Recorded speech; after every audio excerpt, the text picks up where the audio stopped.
अस्सलाम वालेकुम व्यूअर्स, मैं हूं आपका होस्ट अब्दुर्रहमान और आज डिस्कस करेंगे दो इंटरेस्टिंग न्यूज।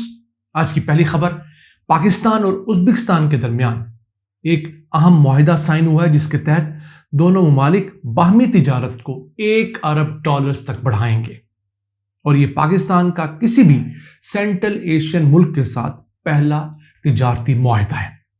इसकी क्या खासियतें हैं और इसके जरिए पाकिस्तान को क्या हासिल होगा वो आज डिस्कस करेंगे।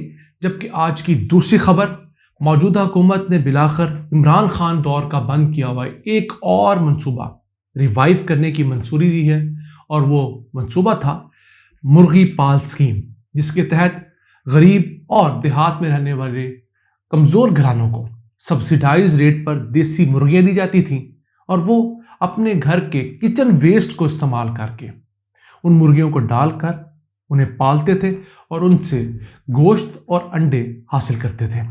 आज आपको बताएंगे कि इस स्कीम के तहत इमरान खान के 2.5 साल दौर में, जिसमें यह स्कीम जारी रही, कितने लाख घरानों को ये मुर्गियां दी गई थी और अब आगे क्या प्लान है। पहले चलते हैं Pakistan Uzbekistan. Uzbekistan central Asia का एक अहम मुल्क है, पाकिस्तान से बड़े देरीना ताल्लुकात हैं। तो दोनों का एक मुआहिदा हुआ है जिसके तहत $1 अरब बाहमी ट्रेड की जाएगी। अभी सिर्फ चंद मिलियन डॉलर्स हैं। इस ट्रेड में गुड्स भी और सर्विसेज भी दोनों शामिल हैं। फिर कॉमर्स को, बैंकिंग को, इंडस्ट्री को, फिर मुख्तलिफ किस्म की energy, oil, gas, natural resources, agriculture, tourism, culture, इन तमाम चीज़ों को फ़रोग़ दिया जाएगा। इससे फ़ायदा पाकिस्तान को क्या होगा? पहला कि पाकिस्तान के मरासम सेंट्रल एशिया से गहरे हो जाएंगे। दूसरा, उज़्बेकिस्तान पाकिस्तानी पोर्ट्स इस्तेमाल करने में बहुत हैप्पी होगा, उसके लिए बड़ा फिजिबल होगा क्योंकि दोनों जानिब से एक ट्रस्ट बिल्डिंग हो जाएगी। तो आज अगर पाकिस्तान ने उज़्बेकिस्तान से ऐसा मुआहिदा किया है, कल को काज़ाकिस्तान से करेगा, फिर तुर्कमानिस्तान से करेगा, दीगर ममालिक से भी करेगा। हम आपको अक्सर बताते रहते हैं कि जो ग्रेटर सेंट्रल एशिया है, उन ममालिक की जीडीपी अगर इकट्ठी की जाए तो पाकिस्तान से बड़ी जीडीपी है। यानी ऐसे ममालिक जो कि लैंड लॉक्ड हैं, जिनके पास समंदर का रास्ता नहीं है, उनको पाकिस्तान सिर्फ समंदर का रास्ता दे दे, फैसिलिटेट कर दे, तो हमारी पोर्ट्स पर इतना रश हो जाएगा कि हमें नई पोर्ट्स क्रिएट करनी पड़ेंगी और जॉब्स लाखों की तादाद में पैदा होंगी।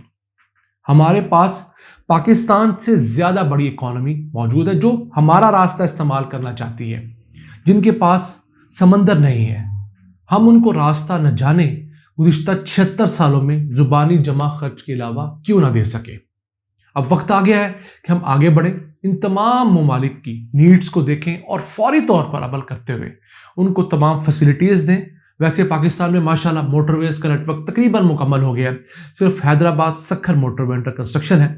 उसके बाद अगर कराची पोर्ट या पोर्ट कासिम पर इन ममालिक का कोई सामान आता है तो बासानी आज से 2-2.5 साल बाद कराची से पेशावर तक सिर्फ 10 से 12 घंटे में पहुंच पाएगा और ये बहुत बड़ा संगे मील होगा। फिर आगे अफगानिस्तान के थ्रू उनको आगे जाना पड़ेगा ऑब्वियसली, लेकिन चले हमने अपने एंड पर जो काम करना था वो तो कर लिया होगा। तो ये मंसूबा, ये जो एग्रीमेंट है, ये पाकिस्तान के लिए इन द सेंस भी अहम है कि इंडिया के साथ भी हमारी तिजारत किसी अच्छे टर्म्स पे खुलनी चाहिए। इंडिया को कश्मीर में जुल्म बंद करना चाहिए, आर्टिकल 370 जो ख़त्म किया है उसको बहाल करना चाहिए क्योंकि दोनों ममालिक को नुकसान हो रहा है। ऐसी बात है कि पाकिस्तान बहुत सारी इंडियन चीज़ें आज भी यूज़ करता है, लेकिन वो डायरेक्ट वाघा बॉर्डर से आने की बजाय वो बरास्ता दुबई आती हैं और कई गुना महंगी हो जाती हैं। इसी तरह इंडिया में बहुत सारी चीज़ें पाकिस्तान से जाती हैं, मसलन मसाले, पाकिस्तानी मसाले वहाँ बहुत ज़्यादा हिट हैं, लेकिन वो डायरेक्ट नहीं जाते, वो वाया दुबई जाते हैं और हम दोनों की लड़ाई में दुबई कमा रहा है। बहुत सारी चीज़ें इस्तेमाल की, केमिकल्स, दीगर चीज़ें दोनों मुल्कों के दरमियान आ जा रही हैं, लेकिन हुआ क्या है कि बड़े बड़ी कंपनीज ने वेयर हाउसेस बनाए हुए दुबई के अंदर। यहाँ से सामान पाकिस्तान से दुबई जाता है, वहाँ से रीपैक होता है और इंडिया चला जाता है। इसी तरह इंडियन सामान दुबई जाता है, वो जुबली अली की पोर्ट पे या कहीं और रीपैक होता है और पाकिस्तान आ जाता है। तो बिला वजह हम लोगों ने एक लंबा रूट लिया हुआ है। अगर हम आपस में ही वाघा के बॉर्डर पे ट्रेड करें तो हमें बहुत सारी फील्ड्स के अंदर आसानी हो सकती है और अपने आवाम को हम غربت سے جلدی نکال سکتے ہیں۔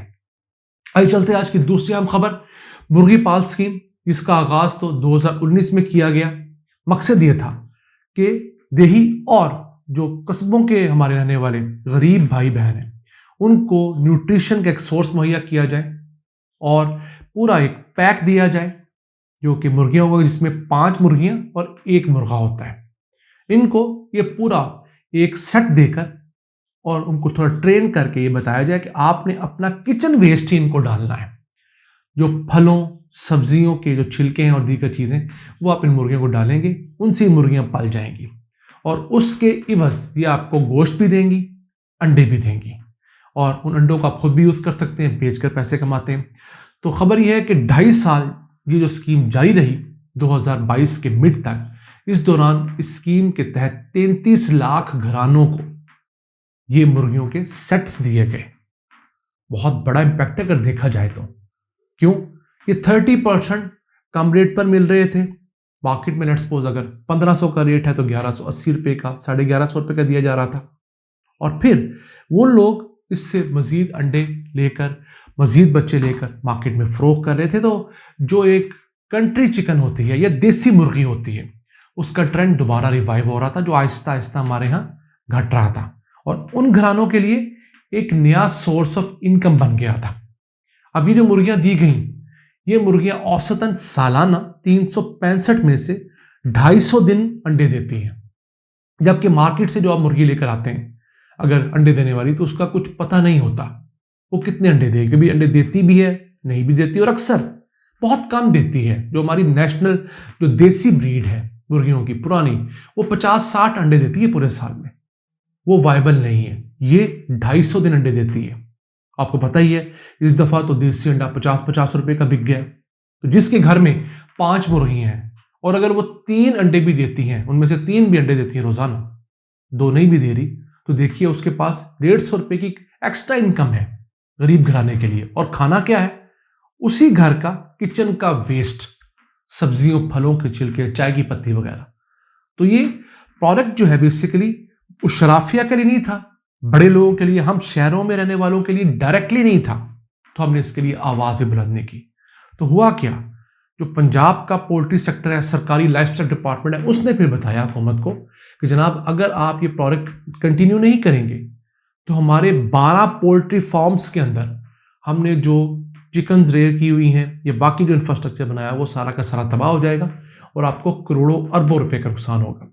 تو اس کے بعد حکومت مجبور ہوئی ہے کہ عمران خان کے منصوبے کو دوبارہ سے ریوائیو کیا جائے۔ چلے دیر آئے درست آئے، ہم پھر بھی حکومت کی اس حرکت کو سپورٹ کرتے ہیں کہ پنجاب میں جس پروجیکٹ نے 33 لاکھ گھرانوں کو فائدہ پہنچایا تھا، مزید ان سے انہی اگلے 3-4 مہینوں میں 5 لاکھ افراد پھر مستفید ہوں گے، جن میں یہ مرغیاں، یہ ان کے سیٹس بانٹے جائیں گے، ان کے لیے ایک اندر سورس آف انکم کریٹ ہوگا۔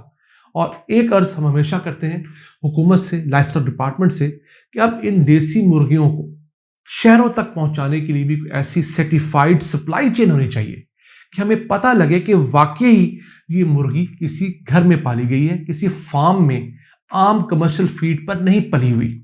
اس چیز کا بہت بڑا ایک سمجھ لیجیے مارکیٹ کے اندر خلیج ہے، بہت کمی ہے کہ آپ جان نہیں سکتے کہ کون سی دیسی مرغی یا گولڈن مرغی واقعی دیسی فیڈ پر پلی ہے یا کسی آرٹیفیشلی عام برائلر والی فیڈ ڈال کر پالا گیا ہے۔ اگر ہم یہ کام کر لیں گے تو اس سے عوام کو بھی اچھی مرغی ملے گی، دیسی مرغی ملے گی، اور جو ہمارے دیہات میں رہنے والے لوگ ہیں ان کو بھی اچھا ریٹ ملے گا، کیونکہ ان کو پتہ ہوگا کہ آرگینک چیزوں کی طرح اس کا بھی ریٹ زیادہ ہے۔ تو ناظرین، یہ آج کا ایپیسوڈ، ہمیں امید ہے آپ کو پسند آیا ہوگا۔ اپنی تمام سجیشن سے ان باکس میں ہمیں بتایا کریں، اور ہم آپ کی آراء سے بہت کچھ سیکھتے ہیں اور اسے ڈسکس بھی کرتے ہیں۔ اپنے میزبان عبد الرحمان کو اجازت دیجیے۔